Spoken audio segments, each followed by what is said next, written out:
RSG ಅಂಧರ ಬಳಗ ಸೃಷ್ಟಿಯಾಯಿತು ವಾಟ್ಸಾಪಿನೊಳಗ. RSGE Responsible State Government Visually Impaired Employees. The Information Hub. We are delighted to present you ಸ್ನೇಹಿತರೆ, ಮಾಹಿತಿ ಮೂಲಕ ಸಬಲೀಕರಣ. ಅಂಧರ ಕಣ್ಣಾಗಬಲ್ಲದು ತಂತ್ರಜ್ಞಾನ. ನೀವಿನ್ನು ನಮ್ಮ ಚಾನಲ್ಗೆ ಸಬ್ಸ್ಕ್ರೈಬ್ ಆಗದಿದ್ದಲ್ಲಿ ಈಗಲೇ ಸಬ್ಸ್ಕ್ರೈಬ್ ಆಗಿ ಹಾಗೂ ನಮ್ಮ ಮುಂದಿನ ಎಲ್ಲ ವಿಡಿಯೋಗಳನ್ನು ನೇರವಾಗಿ ನಿಮ್ಮ ಇಮೇಲ್ಗೆ ಪಡೆಯಿರಿ. ಲೈಕ್ ಮಾಡಿ, ಶೇರ್ ಮಾಡಿ, ಕಮೆಂಟ್ ಮಾಡಿ. ಅಂಗವಿಕಲ ವ್ಯಕ್ತಿಗಳ ಹಕ್ಕುಗಳ ಅಧಿನಿಯಮ 2016 ಅರ್ಥಮಾಡಿಕೊಳ್ಳುವ ಸರಣಿ ಸಂಚಿಕೆ 21. ಇದನ್ನು ನಿಮಗೆ ಅರ್ಪಿಸುತ್ತಿರುವವರು RSGI, ಅಂದ್ರೆ ಜವಾಬ್ದಾರಿಯುತ ರಾಜ್ಯ ಸರ್ಕಾರಿ ನೌಕರರ ಬಳಗ. ಮಾಹಿತಿಯ ಮೂಲಕ ಸಬಲೀಕರಣ. ನಮ್ಮ ವಾಟ್ಸ್ಆಪ್ ಸಮುದಾಯಕ್ಕೆ ಸೇರಲು 9060 220 937 ಸಂಖ್ಯೆಯನ್ನು ಸಂಪರ್ಕಿಸಿ. ಒಂದು ಕಾನೂನನ್ನು ಪುಸ್ತಕದಲ್ಲಿ ಬರೆದರೆ ಸಾಕಾಗುತ್ತಾ? ಆ ಕಾನೂನು ನಮ್ಮ ರಸ್ತೆಗಳಲ್ಲಿ, ನಮ್ಮ ಕಚೇರಿಗಳಲ್ಲಿ, ನಮ್ಮ ಶಾಲೆಗಳಲ್ಲಿ, ಅಂದ್ರೆ ನಮ್ಮ ಜೀವನದಲ್ಲಿ ಜೀವಂತವಾಗಿರ್ಬೇಕಾದ್ರೆ ಅದರಿಂದ ಯಾವ ಶಕ್ತಿ ಕೆಲಸ ಮಾಡಬೇಕು? ಒಳ್ಳೆ ಪ್ರಶ್ನೆ. ಯೋಚನೆ ಮಾಡಿ, ಬೆಂಗಳೂರಿನಲ್ಲಿ ಒಂದು ಹೊಸ ಮೆಟ್ರೋ ನಿಲ್ದಾಣ ಕಟ್ತಿದ್ದಾರೆ. ಆದರೆ ವೀಲ್ಚೇರ್ ಬಳಸುವ ವ್ಯಕ್ತಿಗೆ ಪ್ಲಾಟ್ಫಾರ್ಮ್ ತಲುಪಲು ಲಿಫ್ಟ್ ಇಲ್ಲ. ಈಗ ಈ ಸಮಸ್ಯೆಯನ್ನು ಯಾರು ಬಗೆಹರಿಸಬೇಕು? ಸಾರಿಗೆ ಇಲಾಖೆನಾ? ಅಥವಾ ನಗರಾಭಿವೃದ್ಧಿ ಇಲಾಖೆನಾ? ಹೌದು. ಅಥವಾ ಆರೋಗ್ಯ ಇಲಾಖೆನಾ? ಎಲ್ಲರೂ ಇದು ನಮಗೆ ಸಂಬಂಧಿಸಿದ್ದಲ್ಲ ಅಂತ ಕೈ ತೊಡೆದುಕೊಂಡ್ರೆ ಏನಾಗುತ್ತೆ? ಇಂಥ ಗೊಂದಲಗಳನ್ನು ನಿವಾರಿಸಿ ಒಂದು ಕಾನೂನನ್ನು ಕಾಗದದಿಂದ ವಾಸ್ತವಕ್ಕೆ ತರುವ ವ್ಯವಸ್ಥೆ ಹೇಗಿರಬೇಕು? ಅತ್ಯುತ್ತಮ ಪ್ರಶ್ನೆ. ಇವತ್ತು ನಾವು ಮಾತಾಡ ಹೊರಟಿರೋದು ಅದೇ ವಿಷಯದ ಬಗ್ಗೆ. ಒಂದು ಕಾನೂನಿನ ಯಶಸ್ಸು ಅದ ಅಕ್ಷರಗಳಲ್ಲಿರಲ್ಲ, ಅದನ್ನ ಕಾರ್ಯರೂಪಕ್ಕೆ ತರುವ ಯಂತ್ರಾಂಗದ ಮೇಲಿರುತ್ತೆ. ಹೌದು. ಇವತ್ತಿನ ನಮ್ಮ ಚರ್ಚೆ ಅಂಗವಿಕಲತೆಯುಳ್ಳ ವ್ಯಕ್ತಿಗಳ ಹಕ್ಕುಗಳ ಅಧಿನಿಯಮ 2016 ಬೆನ್ನೆಲುಬಾಗಿರುವ ಆ ವ್ಯವಸ್ಥೆಯ ಬಗ್ಗೆ. ಅದರಲ್ಲೂ ರಾಜ್ಯ ಮಟ್ಟದಲ್ಲಿರುವ ಒಂದು ಅತ್ಯಂತ ಪ್ರಭಾವಿ ಸಮಿತಿ, ಅಂದ್ರೆ ರಾಜ್ಯ ಸಲಹಾ ಮಂಡಳಿಯ ಬಗ್ಗೆ.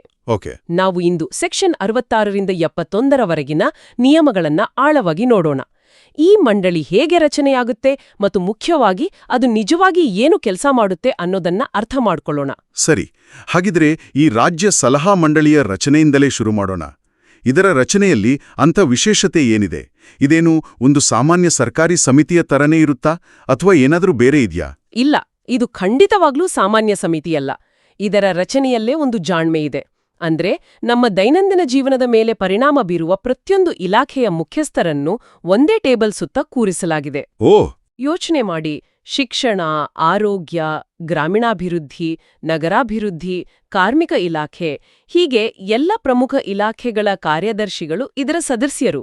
ಇವರನ್ನು ಪದನಿಮಿತ್ತ ಸದಸ್ಯರು ಅಂತ ಕರೀತಾರೆ. ಪದನಿಮಿತ್ತ ಸದಸ್ಯರು ಅಂದ್ರೆ ಯಾರು ತಮ್ಮ ಹುದ್ದೆಯ ಕಾರಣದಿಂದಲೇ ಈ ಮಂಡಳಿಯ ಸದಸ್ಯರಾಗಿರ್ತಾರೋ ಅವರು ಅಲ್ವಾ? ಹೌದು, ಕರೆಕ್ಟ್. ಇದರ ಉದ್ದೇಶ ಸ್ಪಷ್ಟ. ಇದು ನಮ್ಮ ಇಲಾಖೆಗೆ ಸಂಬಂಧಿಸಿದಲ್ಲ ಅಂತ ಹೇಳಿ ಜಾರಕೊಳ್ಳೋಕೆ ಅವಕಾಶವೇ ಇಲ್ಲ. ಎಕ್ಸಾಕ್ಟ್ಲಿ. ಒಂದು ಮಗು ಶಾಲೆಗೆ ಹೋಗಬೇಕಾದರೆ ರಸ್ತೆ ಸರಿ ಇರಬೇಕು, ಬಸ್ಸು ಸಿಗಬೇಕು, ಶಾಲೆಯಲ್ಲಿ ಕಲಿಕೆಗೆ ಪೂರಕ ವಾತಾವರಣ ಇರಬೇಕು. ಈ ಎಲ್ಲಾ ಇಲಾಖೆಗಳು ಒಟ್ಟಿಗೆ ಕೆಲಸ ಮಾಡಿದರಷ್ಟೇ ಅದು ಸಾಧ್ಯ. ಇದೊಂದು ರೀತಿ ಆರ್ಕೆಸ್ಟ್ರಾದ ಕಂಡಕ್ಟರ್ ಇದ್ದಾಗೆ ಅಲ್ವಾ? ಎಲ್ಲ ವಾದ್ಯಗಳು ಒಂದೇ ರಾಗದಲ್ಲಿ ನುಡಿಸುವಂತೆ ನೋಡಿಕೊಳ್ಳೋದು. ಖಂಡಿತ ಅದ್ಭುತವಾದ ಹೋಲಿಕೆ. ಮತ್ತೆ ಈ ಆರ್ಕೆಸ್ಟ್ರಾದ ಮುಖ್ಯಸ್ಥರು ಅಂದ್ರೆ ಅಧ್ಯಕ್ಷರು ಸ್ವತಃ ಅಂಗವಿಕಲತೆ ವಿಷಯಗಳ ಉಸ್ತುವಾರಿ ಹೊತ್ತಿರುವ ಸಚಿವರೇ ಆಗಿರ್ತಾರೆ. ಸಚಿವರೇ? ಹೌದು. ಇದರಿಂದ ಮಂಡಳಿಯ ನಿರ್ಧಾರಗಳಿಗೆ ರಾಜಕೀಯ ಬೆಂಬಲ ಮತ್ತು ಶಕ್ತಿ ಸಿಗುತ್ತೆ. ಜೊತೆಗೆ ವಿಧಾನಸಭಾ ಮತ್ತು ವಿಧಾನ ಪರಿಷತ್ತಿನ ಶಾಸಕರೂ ಇರ್ತಾರೆ. ಇದು ಸರ್ಕಾರ ಮತ್ತು ಶಾಸಕಾಂಗದ ನಡುವಿನ ಸೇತುವೆಯಂತೆ ಕೆಲಸ ಮಾಡುತ್ತೆ. ಇದು ಸರ್ಕಾರಿ ಮಟ್ಟದ ರಚನೆ ಆಯ್ತು. ಆದ್ರೆ ಯಾರ ಹಕ್ಕುಗೊಳಗಾಲಿ ಈ ಮಂಡಳಿ ಇದೆಯೋ ಆ ಅಂಗವಿಕಲತೆಯುಳ್ಳ ವ್ಯಕ್ತಿಗಳ ಪಾತ್ರವೇನು ಇದರಲ್ಲಿ? ಅವರ ಧ್ವನಿಗೆ ಜಾಗ ಇದೆಯಾ? ಅದೇ ಇದರ ಅತ್ಯಂತ ಪ್ರಮುಖ ಅಂಶ. ಇದು ಸರ್ಕಾರ ತನ್ನಷ್ಟಕ್ಕೆ ತಾನೇ ಮಾತನಾಡ್ಕೊಳ್ಳೋ ವೇದಿಕೆಯಲ್ಲ. ರಾಜ್ಯ ಸರ್ಕಾರ ನಾಮನಿರ್ದೇಶನ ಮಾಡೋ ಸದಸ್ಯರಲ್ಲಿ ಅಂಧತ್ವ, ಶ್ರವಣದೋಷ, ದೈಹಿಕ ಅಂಗವಿಕಲತೆ, ಬೌದ್ಧಿಕ ಅಸಮರ್ಥತೆ, ಹೀಗೆ ಎಲ್ಲಾ ರೀತಿಯ ಅಂಗವಿಕಲತೆಗಳನ್ನು ಪ್ರತಿನಿಧಿಸುವ ವ್ಯಕ್ತಿಗಳೇ ಇರ್ತಾರೆ. ಜೊತೆಗೆ ಈ ಕ್ಷೇತ್ರದಲ್ಲಿ ದಶಕಗಳಿಂದ ಕೆಲಸ ಮಾಡ್ತಿರೋ NGOಗಳ ಪ್ರತಿನಿಧಿಗಳು, ಹಾಗೆಯೇ ಉದ್ಯೋಗ ನೀಡುವ ಕೈಗಾರಿಕಾ ಒಕ್ಕೂಟಗಳ ಪ್ರತಿನಿಧಿಗಳೂ ಇರ್ತಾರೆ. ಅಂದ್ರೆ ನೀತಿಗಳು ಕೇವಲ ಕಾಗದದ ಮೇಲೆ ಚೆನ್ನಾಗಿ ಕಾಣೋದಲ್ಲ, ನೆಲಮಟ್ಟದ ವಾಸ್ತವಕ್ಕೆ ಹತ್ತಿರವಾಗಿರುತ್ತೆ ಅಂತ. ಖಂಡಿತ. ಈ ಮಂಡಳಿಯಲ್ಲಿ ಮಹಿಳೆಯರಿಗೆ ವಿಶೇಷ ಪ್ರಾತಿನಿಧ್ಯ ನೀಡಿರೋದು ಕೇವಲ ಒಂದು ಸಾಂಕೇತಿಕ ಕ್ರಮನ ಅಥವಾ ಅದರ ಹಿಂದೆ ಏನಾದರೂ ನಿರ್ದಿಷ್ಟ ಉದ್ದೇಶ ಇದೆಯಾ? ಅಂಗವಿಕಲತೆಯುಳ್ಳ ಮಹಿಳೆಯರ ಸಮಸ್ಯೆಗಳು ಪುರುಷರಿಗಿಂತ ಭಿನ್ನವಾಗಿರ್ತವಾ? ಇದು ಖಂಡಿತವಾಗಿಯೂ ಸಾಂಕೇತಿಕವಲ್ಲ. ನಾಮನಿರ್ದೇಶಿತ ಸದಸ್ಯರುಳ್ಳಿ ಕನಿಷ್ಠ 5 ಮಂದಿ ಮಹಿಳೆಯರಾಗಿರಬೇಕು ಅನ್ನೋ ನಿಯಮವಿದೆ. ಯಾಕಂದ್ರೆ ಅಂಗವಿಕಲತೆ ಜೊತೆಗೆ ಲಿಂಗ ತಾರತಮ್ಯವನ್ನು ಎದುರಿಸುವ ಮಹಿಳೆಯರ ಸವಾಲುಗಳು ಬೇರೆನೇ ಇರುತ್ತೆ. ಓ, ಡಬಲ್ ಡಿಸ್ಕ್ರಿಮಿನೇಷನ್ ತರ. ಹೌದು. ಶಿಕ್ಷಣ, ಉದ್ಯೋಗ, ಆರೋಗ್ಯ ಮತ್ತು ಸುರಕ್ಷತೆಯ ವಿಷಯಗಳಲ್ಲಿ ಅವರು ದ್ವಿಗುಣ ಶೋಷಣೆಗೆ ಒಳಗಾಗುವ ಸಾಧ್ಯತೆ ಇರುತ್ತೆ. ಅವರ ಅನುಭವಗಳು ಮತ್ತು ದೃಷ್ಟಿಕೋನಗಳು ನೀತಿ ನಿರೂಪಣೆಯಲ್ಲಿ ಪ್ರತಿಫಲಿಸಬೇಕು ಅನ್ನೋದು ಇದರ ಹಿಂದಿನ ಆಳವಾದ ಉದ್ದೇಶ. ಸರಿ, ಇಷ್ಟು ಪ್ರಭಾವಿ ಮಂಡಳಿಗೆ ಸದಸ್ಯರಾಗಲು ಯಾರು ಬೇಕಾದರೂ ಸಾಧ್ಯನಾ? ಅಥವಾ ಕೆಲವು ನಿಯಮಗಳಿವೆಯಾ? ಸದಸ್ಯತ್ವವನ್ನು ಕಳೆದುಕೊಳ್ಳುವ ಸಂದರ್ಭಗಳೂ ಇರಬಹುದಲ್ವೇ? ಹೌದು. ಅದಕ್ಕೆ ಸಂಬಂಧಿಸಿದಂತೆ ಸೆಕ್ಷನ್ 68ರಲ್ಲಿ ಅನರ್ಹತೆಯ ಬಗ್ಗೆ ಹೇಳಲಾಗಿದೆ. ಉದಾಹರಣೆಗೆ, ದಿವಾಳಿಯಾದವರು, ನ್ಯಾಯಾಲಯದಿಂದ ಶಿಕ್ಷೆಗೆ ಒಳಗಾದವರು ಸದಸ್ಯರಾಗಲು ಸಾಧ್ಯವಿಲ್ಲ. ಆದರೆ ಇಲ್ಲೊಂದು ಬಹಳ ಸೂಕ್ಷ್ಮ ಮತ್ತು ಚರ್ಚಾಸ್ಪದ ವಿಷಯವಿದೆ. ಅದೇನು? ಸೇರುವ ವ್ಯಕ್ತಿಗಳ ಹಕ್ಕುಗಳನ್ನು ರಕ್ಷಿಸುತ್ತೆ, ಅವರ ವಿರುದ್ಧ ತಾರತಮ್ಯ ಮಾಡಬಾರದು ಅಂತಾನೂ ಹೇಳುತ್ತೆ. ಒಂದೇ ನಿಮಿಷ, ಇದೊಂದು ರೀತಿ ವಿರೋಧಾಭಾಸದಂತೆ ಕೇಳಿಸ್ತಿದೆಯಲ್ಲ. ಅಂದ್ರೆ ಕಾನೂನು ಒಂದ್ ಕಡೆ ಹಕ್ಕುಗಳನ್ನು ಕೊಡ್ತಾ ಇನ್ನೊಂದು ಕಡೆ ಅದೇ ಹಕ್ಕುಗಳನ್ನು ಅನುಭವಿಸಬೇಕಾದ ವ್ಯಕ್ತಿಗಳನ್ನೇ ಅನುಮಾನದಿಂದ ನೋಡುವಂತಹ ಪದವನ್ನು ಬಳಸ್ತಿದೆಯಾ? ಅಸ್ವಸ್ಥ ಮನಸ್ಸು ಮತ್ತು ಮಾನಸಿಕ ಅಸ್ವಸ್ಥತೆ ಎರಡೂ ಒಂದೇ ಅಲ್ವಾ? ಅಲ್ಲ. ಮಾನಸಿಕ ಅಸ್ವಸ್ಥತೆ ಒಂದು ವೈದ್ಯಕೀಯ ಸ್ಥಿತಿ. ಒಬ್ಬ ವ್ಯಕ್ತಿಗೆ ಖಿನ್ನತೆ ಅಥವಾ ಆತಂಕ ಇರಬಹುದು, ಆದ್ರೆ ಅವರು ತರ್ಕಬದ್ಧವಾಗಿ ಯೋಚಿಸುವ, ನಿರ್ಧಾರಗಳನ್ನು ತೆಗೆದುಕೊಳ್ಳುವ ಸಾಮರ್ಥ್ಯವನ್ನು ಸಂಪೂರ್ಣವಾಗಿ ಹೊಂದಿರ್ತಾರೆ. ಸರಿ. ಆದ್ರೆ ಅಸ್ವಸ್ಥ ಮನಸ್ಸು ಎಂಬ ಪದ ಒಬ್ಬ ವ್ಯಕ್ತಿಯ ನಿರ್ಧಾರ ತೆಗೆದುಕೊಳ್ಳುವ ಸಾಮರ್ಥ್ಯವನ್ನೇ ಪ್ರಶ್ನಿಸುವಂತಹ ಬಹಳ ಹಳೆಯ ಮತ್ತು ಕಳಂಕಿತ ಪದ. ಈ ಪದದ ಬಳಕೆಯು ತಾರತಮ್ಯಕ್ಕೆ ದಾರಿ ಮಾಡಿಕೊಡಬಹುದು. ಅಂದ್ರೆ ಮಾನಸಿಕ ಆರೋಗ್ಯದ ಸವಾಲುಗಳನ್ನು ಎದುರಿಸುತ್ತಿರುವ ಸಮರ್ಥ ವ್ಯಕ್ತಿಗಳನ್ನು ಈ ಪ್ರಮುಖ ಪ್ರಕ್ರಿಯೆಯಿಂದ ಹೊರಗಿಡುವ ಅಪಾಯವಿದೆ. ಹೌದು. ಇದು ಕಾನೂನಿನೊಳಗಿನ ಒಂದು ಆಂತರಿಕ ಸಂಘರ್ಷ ಮತ್ತು ಇದನ್ನು ಬಹಳ ವಿಮರ್ಶಾತ್ಮಕವಾಗಿ ನೋಡ್ಬೇಕಾಗುತ್ತೆ. ಇದು ನಿಜಕ್ಕೂ ಗಂಭೀರವಾದ ವಿಷಯ. ಸರಿ, ಇನ್ನು ಈ ಮಂಡಳಿಯ ಕಾರ್ಯವೈಖರಿಗೆ ಬರೋಣ. ಇಷ್ಟೊಂದು ಜವಾಬ್ದಾರಿ ಇರುವ ಮಂಡಳಿ ಎಷ್ಟು ದಿನಕ್ಕೊಮ್ಮೆ ಸಭೆ ಸೇರ್ತದೆ? ಇದೇನಾದ್ರೂ ವರ್ಷಕ್ಕೊಮ್ಮೆ ಸೇರಿ ಚಹಾ ಬಿಸ್ಕೆಟ್ ತಿಂದು ಹೋಗೋ ಸುಮಿತಿನ? ಖಂಡಿತ ಇಲ್ಲ. ಕಾನೂನಿನ ಪ್ರಕಾರ ಈ ಮಂಡಳಿ ಕನಿಷ್ಠ 6 ತಿಂಗಳಿಗೊಮ್ಮೆ ಸಭೆ ಸೇರ್ಲೇಬೇಕು. 6 ತಿಂಗಳಿಗೊಮ್ಮೆ? ಹೌದು. ಇದರರ್ಥ ಇದು ಕೇವಲ ವಾರ್ಷಿಕ ವರದಿ ನೀಡುವ ಸಮಿತಿಯಲ್ಲ, ಬದಲಾಗಿ ನಿರಂತರವಾಗಿ ಕಾರ್ಯನಿರ್ವಹಿಸುವ, ಪ್ರಗತಿಯನ್ನು ಪರಿಶೀಲಿಸುವ ಒಂದು ಜೀವಂತ ವ್ಯವಸ್ಥೆ. ಓಕೆ. 6 ತಿಂಗಳ ಅವಧಿಯಲ್ಲಿ ಸರ್ಕಾರದ ಯೋಜನೆಗಳು ಎಲ್ಲಿಯವರೆಗೆ ಬಂದಿವೆ, ಎದುರಾದ ಸವಾಲುಗಳೇನು, ಮುಂದಿನ ಹೆಜ್ಜೆ ಏನು ಅನ್ನೋದನ್ನ ಚರ್ಚಿಸಲು ಇದು ಅವಕಾಶ ಕೊಡುತ್ತೆ. ಅಷ್ಟೇ ಅಲ್ಲ, ತುರ್ತು ವಿಷಯಗಳಿದ್ದರೆ 10 ಸದಸ್ಯರು ಮನವಿ ಮಾಡಿದರೆ ವಿಶೇಷ ಸಭೆಯನ್ನು ಕರೆಯಬಹುದು. ಸರಿ, ನಾವು ಈ ಮಂಡಳಿಯ ರಚನೆ, ಸದಸ್ಯರು, ನಿಯಮಗಳೆಲ್ಲ ನೋಡಿದ್ವಿ. ಇದೆಲ್ಲ ಸರಿ. ಆದ್ರೆ ನನ್ನನ್ನು ಕಾಡ್ತಿರೋ ಪ್ರಶ್ನೆ ಅಂದ್ರೆ, ದಿನದ ಕೊನೆಗೆ ಇವರೆಲ್ಲ ಸೇರಿ ಏನ್ ಮಾಡ್ತಾರೆ? ಇವರ ನಿರ್ಧಾರಗಳಿಂದ ನಮ್ಮ ಜೀವನದಲ್ಲಿ ನಿಜವಾಗಿಯೂ ಏನಾದ್ರೂ ಬದಲಾಗುತ್ತಾ? ಅದೇ ಸೆಕ್ಷನ್ 71ರ ವಿಷಯ ಅಲ್ವಾ? ಹೌದು. ನಾವೀಗ ಚರ್ಚೆಯ ಹೃದಯ ಭಾಗಕ್ಕೆ ಬಂದಿದ್ದೇವೆ. ಈ ಮಂಡಳಿಯ ಕಾರ್ಯಗಳೇನು? ಸರಳವಾಗಿ ಹೇಳ್ಬೇಕಂದ್ರೆ, ಈ ಮಂಡಳಿ ರಾಜ್ಯದ ಮೆದುಳು ಮತ್ತು ಆತ್ಮಸಾಕ್ಷಿಯಂತೆ ಕೆಲಸ ಮಾಡುತ್ತೆ. ಮೆದುಳು ಮತ್ತು ಆತ್ಮಸಾಕ್ಷಿ? ಹೌದು. ಇದರ ಮೊದಲ ಮತ್ತು ಪ್ರಮುಖ ಕೆಲಸ ರಾಜ್ಯ ಸರ್ಕಾರಕ್ಕೆ ನೀತಿಗಳ ಬಗ್ಗೆ ಸಲಹೆ ನೀಡೋದು. ಒಂದು ಉದಾಹರಣೆ ಕೊಟ್ಟು ಹೇಳ್ತೀರಾ? ಅರ್ಥ ಮಾಡ್ಕೊಳಕ್ ಸುಲಭ ಆಗತ್ತೆ. ಖಂಡಿತ. ಕಲ್ಪಿಸ್ಕೊಳ್ಳಿ, ಸರ್ಕಾರ ಒಂದು ಹೊಸ ಸ್ಮಾರ್ಟ್ ಸಿಟಿ ಯೋಜನೆ ತರ್ತಿದೆ. ಇಲ್ಲಿ ಸಲಹಾ ಮಂಡಳಿಯ ಕೆಲಸ ಕೇವಲ ಹೊಸ ಕಟ್ಟಡಗಳಿಗೆ ರ್ಯಾಂಪ್ ಇಡಿ ಅಂತ ಹೇಳೋದಲ್ಲ. ಅದಕ್ಕಿಂತ ಆಳವಾಗಿರುತ್ತೆ. ಹೌದು. ಈ ಸ್ಮಾರ್ಟ್ ಸಿಟಿಯ ಡಿಜಿಟಲ್ ಕಿಯಾಸ್ಕ್ಗಳೆಲ್ಲ ಅಂಧತ್ವ ಇರುವವರು ಬಳಸಬಹುದಾ? ಅದರಲ್ಲಿ ಸ್ಕ್ರೀನ್ ರೀಡರ್ ಇದೆಯಾ? ಸಾರ್ವಜನಿಕ ವೈಫೈಗೆ ಲಾಗಿನ್ ಮಾಡುವ ಪ್ರಕ್ರಿಯೆ ಕಲಿಕಾ ನ್ಯೂನತೆ ಇರುವವರಿಗೆ ಸುಲಭವಾಗಿದೆಯಾ? ತುರ್ತು ಸಂದರ್ಭದಲ್ಲಿನ ಸೈರನ್ಗುಲು ಶ್ರವಣದೋಷ ಉಳ್ಳವರಿಗೆ ತಿಳಿಯಲು ದೃಶ್ಯ ಸಂಕೇತಗಳನ್ನು ಹೊಂದಿವ್ಯಾ? ಹೀಗೆ ವಾವ್! ತಂತ್ರಜ್ಞಾನದ ಆಳಕ್ಕಿಳಿದು ಭವಿಷ್ಯವನ್ನು ಗಮನದಲ್ಲಿಟ್ಟುಕೊಂಡು ಸಲಹೆ ನೀಡುವುದು ಇದರ ನಿಜವಾದ ಶಕ್ತಿ. ಇದು ಕಾಯ್ದೆಯನ್ನು ಕಾಲಕ್ಕೆ ತಕ್ಕಂತೆ ಪ್ರಸ್ತುತವಾಗಿರಿಸುತ್ತೆ. ಅದು ಬಹಳ ಮುಖ್ಯವಾದ ಅಂಶ. ಅಂದ್ರೆ ಯೋಜನೆಗಳನ್ನ ತಿದ್ದೋದಕ್ಕಿಂತ ಅವುಗಳನ್ನ ಹುಟ್ಟುಹಾಕುವ ಹಂತದಲ್ಲೇ ಸರಿಪಡಿಸುವುದು.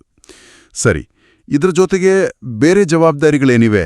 ಎರಡನೆಯದಾಗಿ, ಇಡೀ ರಾಜ್ಯಕ್ಕೆ ಅನ್ವಯವಾಗುವಂತೆ ಒಂದು ಸಮಗ್ರ ನೀತಿಯನ್ನು ರೂಪಿಸುವುದು. ಮೂರನೆಯದ ಮತ್ತು ಅತಿ ಮುಖ್ಯವಾದ ಕಾರ್ಯ, ವಿವಿಧ ಇಲಾಖೆಗಳ ನಡುವೆ ಸಮನ್ವಯ ಸಾಧಿಸುವುದು.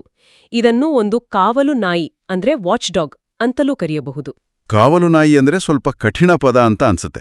ಇದರ ಕೆಲ್ಸ ಜಗಳ ಮಾಡೋದಾ ಅಥವಾ ಜೊತೆಗೂಡ್ಸೋದಾ? ಒಳ್ಳೆ ಪ್ರಶ್ನೆ. ಕಾವಲು ನಾಯಿ ಅಂದ್ರೆ ತಪ್ಪುಗಳನ್ನು ಹುಡುಕುವುದಷ್ಟೇ ಅಲ್ಲ, ಎಲ್ಲಾ ಇಲಾಖೆಗಳು ತಮ್ಮ ಜವಾಬ್ದಾರಿಯನ್ನು ಸರಿಯಾಗಿ ನಿರ್ವಹಿಸ್ತಿದಾವ ಅಂತ ಖಚಿತಪಡಿಸಿಕೊಳ್ಳೋದು. ಓಕೆ. ಉದಾಹರಣೆಗೆ, ಸಾರಿಗೆ ಇಲಾಖೆ ಬಸ್ಸುಗಳನ್ನು ಸುಗಮ್ಯಗೊಳಿಸುತ್ತಿದ್ದರೆ ಲೋಕೋಪಯೋಗಿ ಇಲಾಖೆ ಬಸ್ ನಿಲ್ದಾಣಗಳನ್ನು ಸುಗಮ್ಯಗೊಳಿಸಬೇಕು. ಇವೆರಡರ ನಡುವೆ ಸಮನ್ವಯ ಇಲ್ಲದಿದ್ರೆ ಯೋಜನೆ ವಿಫಲವಾಗುತ್ತೆ ಅಲ್ವಾ? ಹೌದು ಹೌದು. ಹಾಗಾಗಿ ಈ ಮಂಡಳಿಯು ಎಲ್ಲಾ ಇಲಾಖೆಗಳು ಒಂದೇ ಗುರಿಯತ್ತ ಸಾಗುವಂತೆ ನೋಡಿಕೊಳ್ಳುವ ಸಮನ್ವಯಕಾರಣ ಪಾತ್ರವನ್ನು ನಿರ್ವಹಿಸುತ್ತೆ. ಕೊನೆಯದಾಗಿ ಬಹುಶಃ ಅತ್ಯಂತ ಪ್ರಮುಖವಾದ ಕಾರ್ಯ ಯಾವುದು? ಅದುವೇ ಕಾನೂನುಗಳು ಮತ್ತು ನೀತಿಗಳ ಪರಿಣಾಮವನ್ನು ಮೌಲ್ಯಮಾಪನೆ ಮಾಡುವುದು. ಇದನ್ನೇ ನಾನು ಆತ್ಮಸಾಕ್ಷಿ ಅಂತ ಕರೆದಿದ್ದು.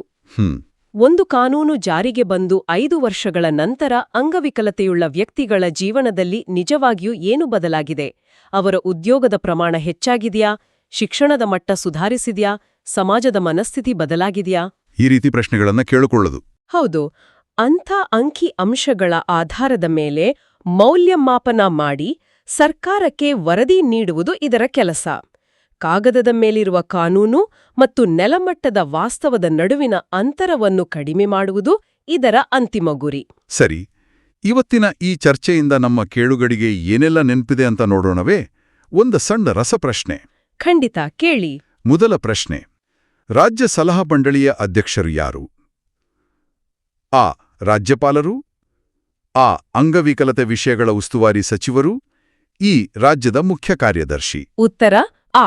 ಅಂಗವಿಕಲತೆ ವಿಷಯಗಳ ಉಸ್ತುವಾರಿ ಸಚಿವರು. ಯಾಕಂದ್ರೆ ಮಂಡಳಿಯ ಶಿಫಾರಸುಗಳು ಕೇವಲ ಸಲಹೆಗಳಾಗಿ ಉಳಿಯಬಾರದು, ಅವು ಸರ್ಕಾರದ ನೀತಿಗಳಾಗಬೇಕು.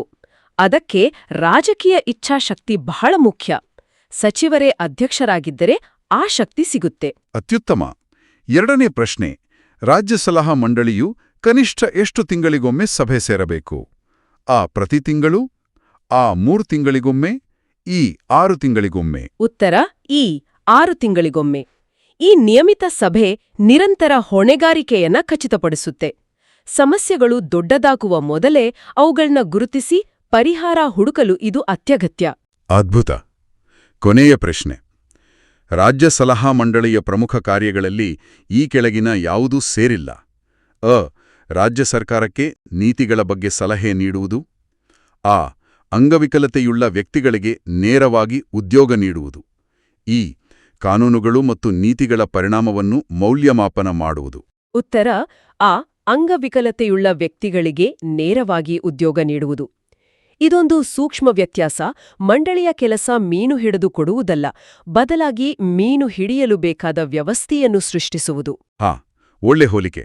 ಅಂದ್ರೆ ಅದು ನೇರವಾಗಿ ಉದ್ಯೋಗ ನೀಡುವುದಿಲ್ಲ, ಆದ್ರೆ ಸರ್ಕಾರಿ ಮತ್ತು ಖಾಸಗಿ ವಲಯದಲ್ಲಿ ಉದ್ಯೋಗಾವಕಾಶಗಳು ಸೃಷ್ಟಿಯಾಗುವಂತೆ, ಮೀಸಲಾತಿ ನಿಯಮಗಳು ಪಾಲನೆಯಾಗುವಂತೆ ಮತ್ತು ಕೆಲಸದ ಸ್ಥಳಗಳು ಎಲ್ಲರಿಗೂ ಪೂರಕವಾಗಿರುವಂತೆ ನೋಡಿಕೊಳ್ಳುವ ನೀತಿಗಳನ್ನು ರೂಪಿಸುತ್ತೆ. ಹಾಗಾದ್ರೆ ಇವತ್ತಿನ ಈ ಎಲ್ಲಾ ಚರ್ಚೆಯ ಸಾರಾಂಶವನ್ನು ಒಂದೇ ವಾಕ್ಯದಲ್ಲಿ ಹೇಳೋದಾದ್ರೆ ಏನ್ ಹೇಳ್ಬೋದು?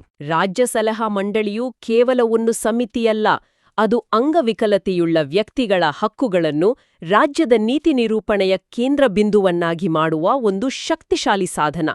ನಾವು ಈ ಮಂಡಳಿಯ ರಚನೆ, ಅದರ ಅಧಿಕಾರಗಳ ಬಗ್ಗೆ ಸಾಕಷ್ಟು ಮಾತನಾಡಿದ್ದೇವೆ. ಆದರೆ ನಾನು ಕೇಳುಗರ ಮುಂದಿಡಲು ಬಯಸುವ ಒಂದು ಪ್ರಶ್ನೆ ಇದೆ. ಹೇಳಿ.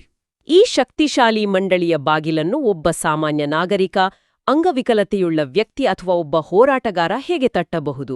ನಮ್ಮ ದೈನಂದಿನ ಜೀವನದ ಸಮಸ್ಯೆಗಳನ್ನು, ನಮ್ಮ ಅನುಭವಗಳನ್ನು ಈ ಮಂಡಳಿಯ ಗಮನಕ್ಕೆ ತರುವುದು ಹೇಗೆ? ಅವರ ನೀತಿಗಳು ನಿಜವಾಗಿಯೂ ನಮ್ಮ ಧ್ವನಿಯನ್ನು ಪ್ರತಿಬಿಂಬಿಸುವಂತೆ ಮಾಡಲು ನಮ್ಮ ಪಾತ್ರವೇನು? ಇದರ ಬಗ್ಗೆ ನಾವೆಲ್ಲರೂ ಯೋಚಿಸಬೇಕಿದೆ. ಖಂಡಿತ, ಬಹಳ ಮುಖ್ಯವಾದ ಪ್ರಶ್ನೆ. ಮುಂದಿನ ಚರ್ಚೆಯಲ್ಲಿ ನಾವು ಜಿಲ್ಲಾ ಮಟ್ಟದ ಸಮಿತಿಗಳು ಹಾಗೂ ಮುಖ್ಯ ಆಯುಕ್ತರು ಮತ್ತು ರಾಜ್ಯ ಆಯುಕ್ತರ ಪಾತ್ರಗಳ ಬಗ್ಗೆ ಇನ್ನಷ್ಟು ಆಳವಾಗಿ ಪರಿಶೀಲಿಸಲಿದ್ದೇವೆ. ಇಂದಿನ ಈ ಚರ್ಚೆಯನ್ನು ಆಲಿಸಿದ್ದಕ್ಕಾಗಿ RSGE ಬಳಗದ ನಿರ್ವಾಹಕರ ತಂಡದ ಪರವಾಗಿ ಎಲ್ಲರಿಗೂ ಧನ್ಯವಾದಗಳು. ಮುಂದಿನ ಸಂಚಿಕೆಗಳ ಬಗ್ಗೆ ಮಾಹಿತಿ ಪಡೆಯಲು ನಮ್ಮ ಚಾನೆಲ್ಗೆ ಚಂದಾದಾರರಾಗಿ ಮತ್ತು ಮೂಲ ಅಧಿನಿಯಮವನ್ನು ಓದಲು ಮರೆಯಬೇಡಿ.